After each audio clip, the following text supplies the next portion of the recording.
Now, this is what Dr. Bawumia says. He says, Dr. Bawumia, who is also the 2024 New Patriotic Party presidential candidate, dismissed claims that the National Democratic Congress government deserves credit for the Cedi's recent gains.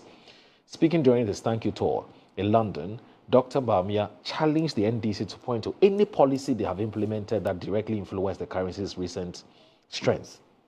And I'm going to quote him. If you are to ask the NDC to point out exactly what policy they have implemented that has resulted in the appreciation of the cedi, they cannot tell you one that has actually been implemented. He said, emphatically adding that no, not something that has been promised or talked about, something real.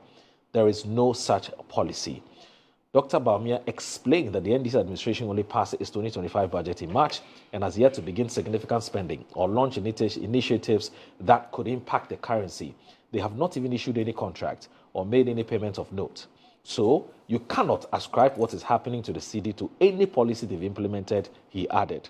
Instead, Dr. Bawumia attributed the cedi's gains to policies enacted under former President Nana Akufo-Addo's administration, of which he was part of, with particular focus on the gold purchase program launched in 2022. He recalled how Ghana's gold reserves were a mere 8.7 tons before the program, but grew to 30 tons in just 2 years, equating to $5 billion in reserves accumulated through domestic acquisition. Ghana, as Africa's largest gold producer, had just 8.7 tons of gold reserve. Meanwhile, countries like the US have over 8,000 tons. That reserve strength gives confidence in the currency. Bawumia said and continued, you don't need to export to earn gold. You just dig it up or buy it with cedis. It was a faster and easier way to shore up reserves. He argued that this build-up of gold reserves alongside of the gold for oil program shielded the economy from collapse and created a foundation for the currency stability. Dr. Bawumia also pointed to global factors and the NDC's limited spending as contributing to the cedi's current position. There's quite a number of other stories which are related to this matter. Okay, so what do you make of this? Who is speaking? Yes, Dr. Mahmoud Bawumia. Are you sure it's Dr. Mahmoud Bawumia? Yes. He's in the UK as we speak. And he's saying those Yeah, things? he's saying these, yes. Under his watch? Yes. The cedi's value fell from 3 cedis 40 pesos to $1. Yes. To 16 cedis to $1. Yes. Does he know how to revive the cedi? In fact, 17. Thank you. So does he know how to revive the cedi? He was sitting there in power for 8 years, 8 long years.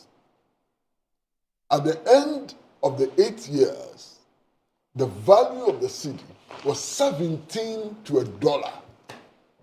What right has he got to be lecturing us about how to manage the value of the cedi? Given his experience, what right has he got to be lecturing us, to be giving us these lectures and so on? You see, these chaps, these politicians, look, what do they take us for? They think that we're all just a bunch of yo-yos. He is giving us lectures on how to stabilize the cedi after his performance, the performance of his government. I can't believe it. But you see, he says there was a seed that was sown some time back, 2 years ago. No, 2020, so that's about 3 years ago. The seed has germinated and is bearing fruit. The cedi has stabilized. The cedi is gaining strength over the major trading currencies. Why don't you credit me for this? In the first month yes. of his assumption of the office, yes. is he not the same person who was telling us how he has arrested the cedi or the dollar and giving the key to IGP? Yes. You take these people serious? Master, do you take them serious? Let's be real. Do you take them serious? They should stop these lectures. I mean, we are fed up with these lectures. Master, listen. I know, and everybody who has been reading at least the newspaper should know, that the cedi has appreciated in value as a result of a multiplicity of factors. Sure. One of them was simply the trade war, which was started by Donald Trump. It had very huge consequences on the value of the dollar worldwide, okay? Beyond that, there are other measures and so on. But be what it is. I mean, whatever it is. Yesterday, when I checked the price of the dollar, I think it was 12 point something cedis to a dollar yesterday. It's 12. It's 12.4 today. 12.4 today. Yes, if you want to buy the dollar. That's a huge appreciation. Okay, it's a very huge appreciation. Everybody can see it. You understand? Everybody knows about the fact that the city's value is appreciating. You understand? I think we should leave it at that. Because some of the propaganda accompanying this strengthening of the city is absolutely nonsensical and will come back to hit those who are prosecuting this propaganda agenda. First of all, the impression is given that instantly prices will fall. Prices are not going to fall today or tomorrow. Okay? Because anybody who has studied elementary economics, elementary, I mean very elementary economics, knows about what is called the gestation period. So even if there's a deliberate policy measure, its effect is not felt immediately. And the gestation period differs from policy to policy, from policy measure to policy measure. It may take 6 months, it may take a year, and so on. Okay. So if you have studied elementary economics and you know about the gestation period for policies and so on, you don't jump on television and radio now, only a few weeks after the city started strengthening, to promise people that prices are going to fall. I was going to use a certain very strong word. I'll just put it back. Please don't. You understand? Because it's a display of ignorance. That's the mildest I can use. To be jumping from radio station and television station claiming that prices are going to fall. They are not going to fall anyway.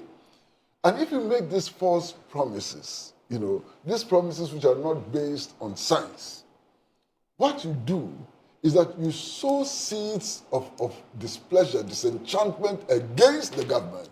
Because you're giving them new unrealistic expectations by which they are going to judge you. You understand? In any case, speak to the traders. Some of the goods in the market were imported a year ago, some 6 months ago, some 3 months ago. Do you expect these traders to reduce the prices and lose? So what is happening? What is happening to all these people? Besides that, the two dominant political parties claim that the policies they are following are market-oriented policies, free market policies. Is that not what they say? Absolutely, yeah. So prices are not determined on the basis of command. That's what you people say you are following. Or control. Yeah, or control. I mean, this is not a centrally planned economy. You're running a market system. Allow the market to decide.